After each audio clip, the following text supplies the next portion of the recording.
Hi, I'm Raquel from the blog Out of the Past, and I'm here with a classic movie tag. I've been wanting to do one of these for a very long time, and I'm so excited to present it to you today.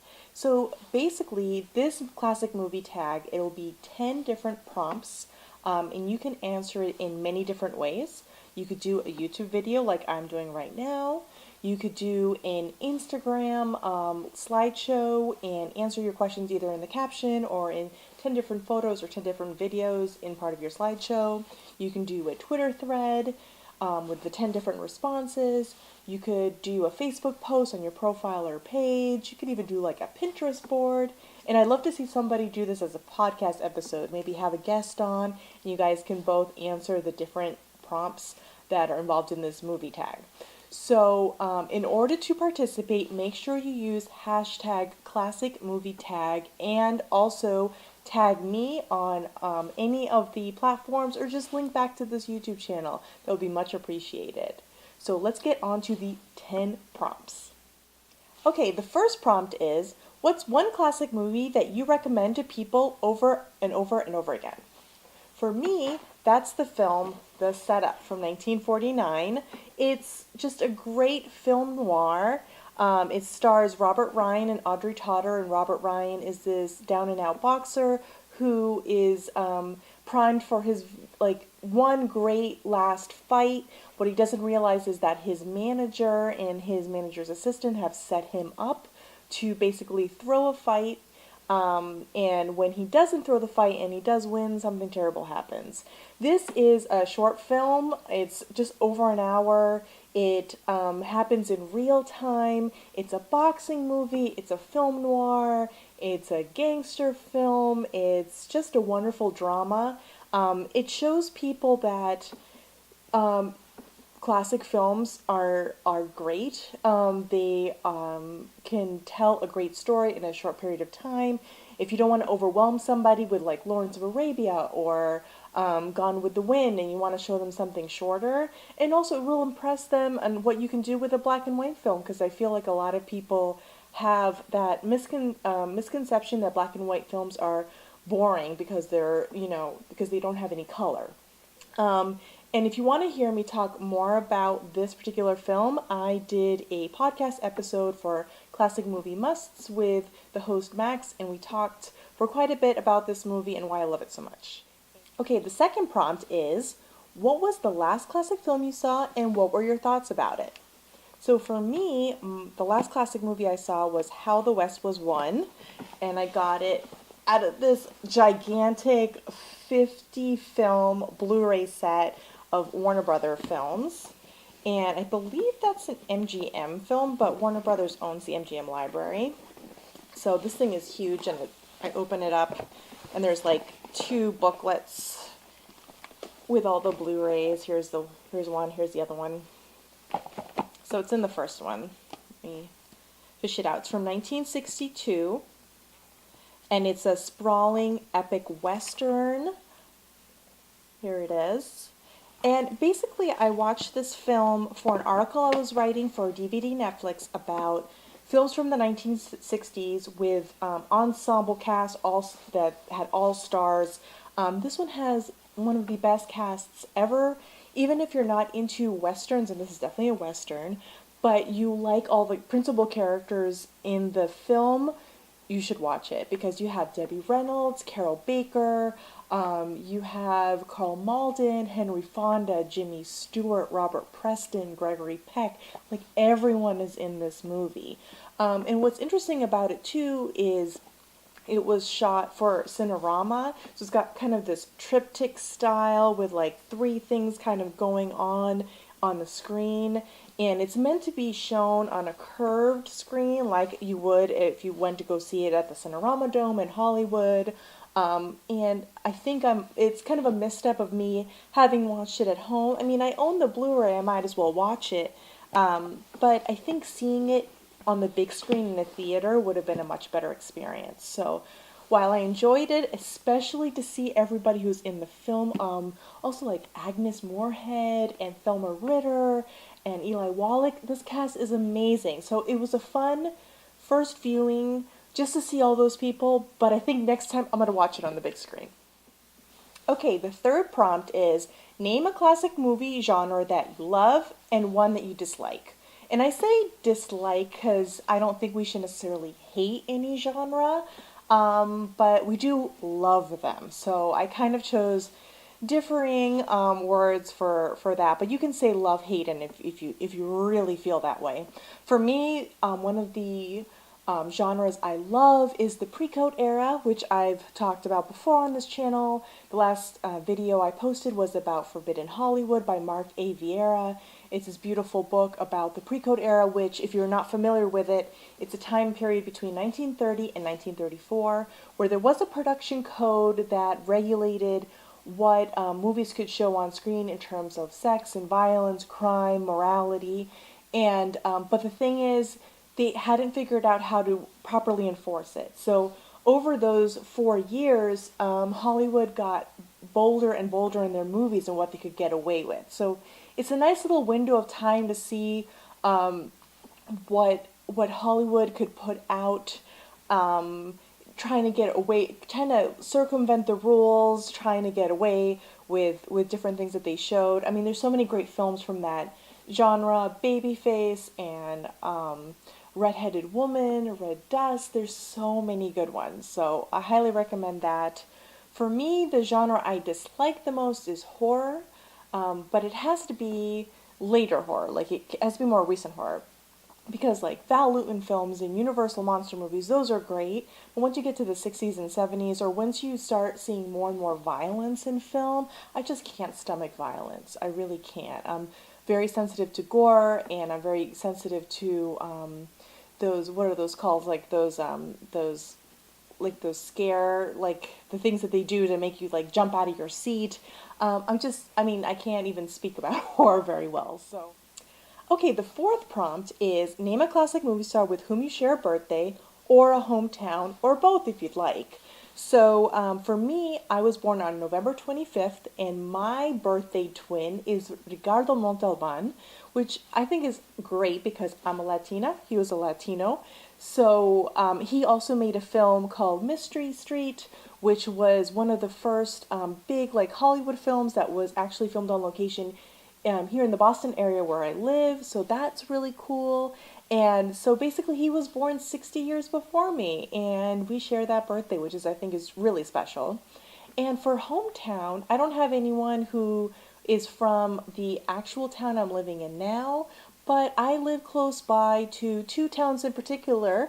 I live near Lawrence, Massachusetts, where Thelma Todd is from, and Lowell, Massachusetts, where Betty Davis is from.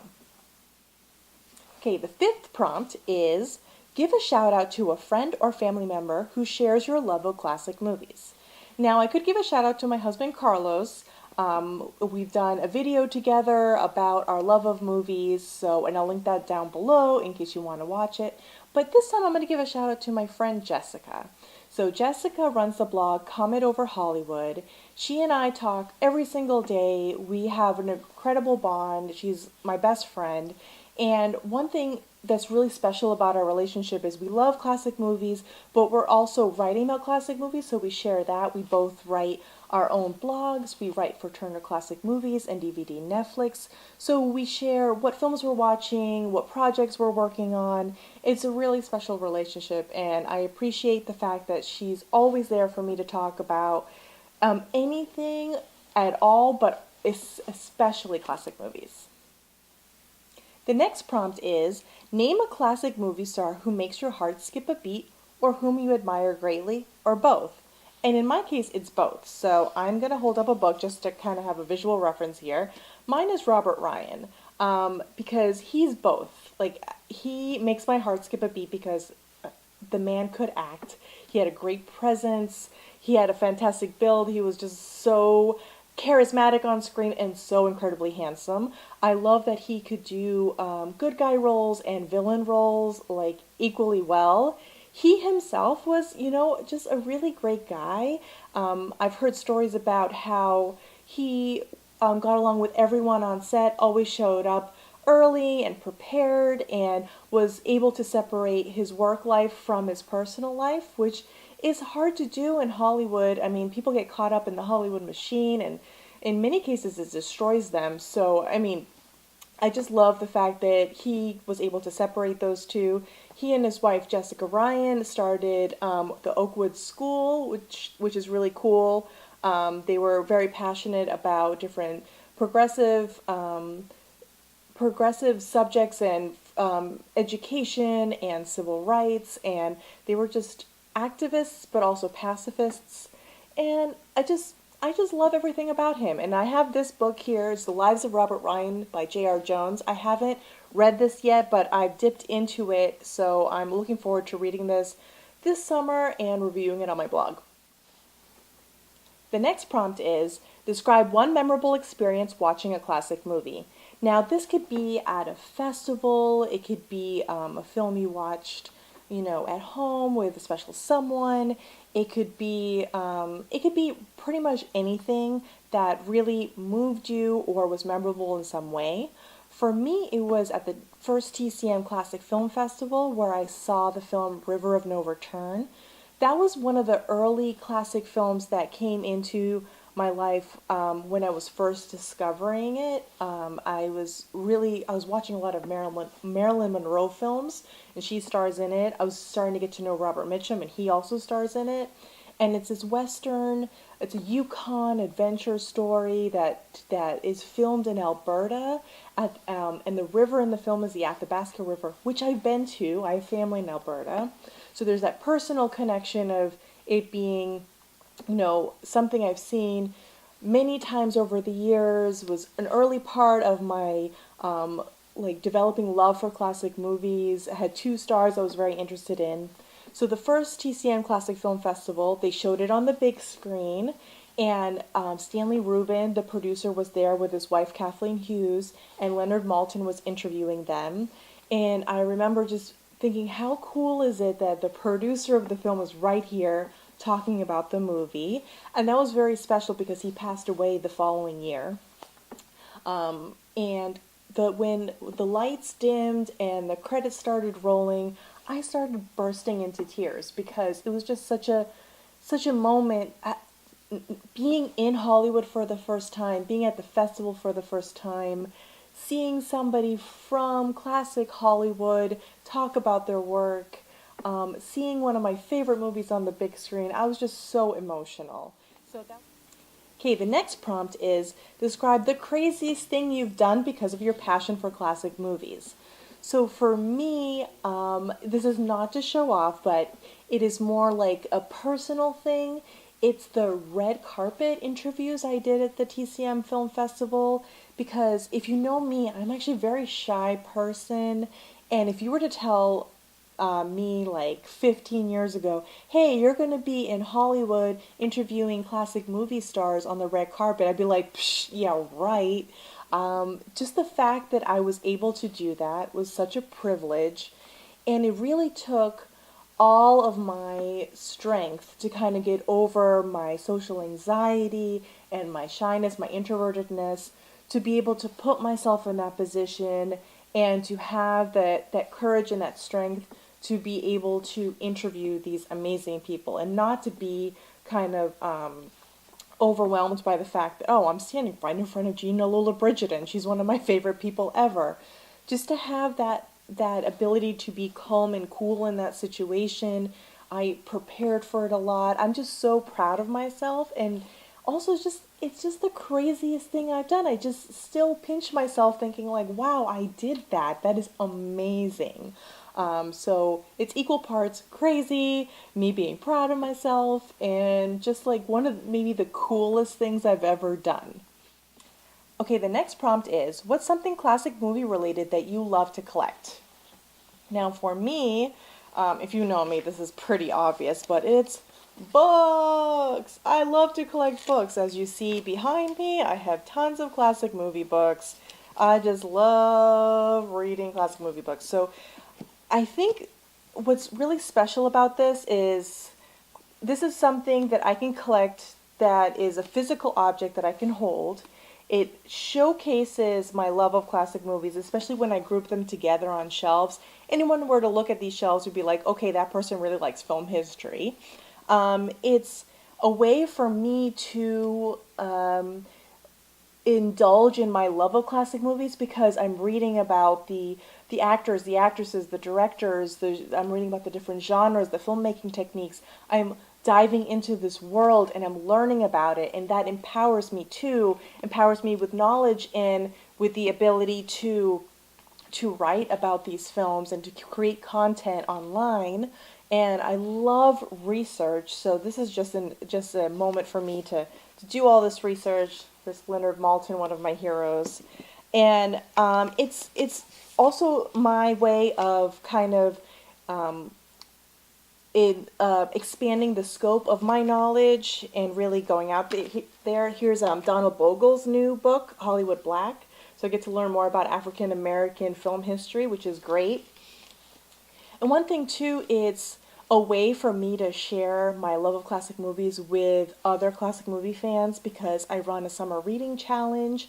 So I encourage people to basically get their classic film books off their shelves and start reading them because a lot of us collect, but we might not actually be able to tackle those books. So that's a way for me to bond with my fellow classic movie fans and really encourage them to read. And it's really fun to see what they read and what they think about the books and what they've learned. And I've been doing that for 6 years, and it's been amazing. And the last prompt is almost a really great segue from the one I just did.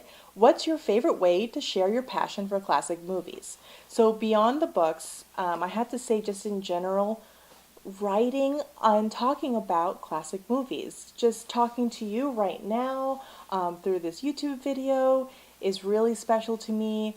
Writing posts on my blog, writing articles for different outlets, posting on social media, whether it be Twitter or Instagram. Those are two of my favorite platforms, especially Twitter. I'm always on Twitter talking about classic movies. And just being able to encourage others to share their thoughts about classic movies, to recommend titles, to talk about different directors or actors or actresses that they love. It's just to have that kind of social network to discuss, but also to see people react to things I put out there about classic movies, whether it's a movie that they hadn't heard of and they want to check it out, or a movie that they've loved and they didn't realize other people love that film too. It's just been really great and something that means a lot to me, and I'll just be doing for as long as I possibly can. Well, that was the classic movie tag. I hope you liked it and I hope you'll participate.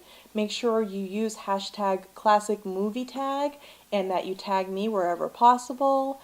And you can participate now, a week from now, a year from now, whenever you'd like, and make sure you share it with your friends and encourage them to participate too. I hope you like this video. Thanks for watching. Bye.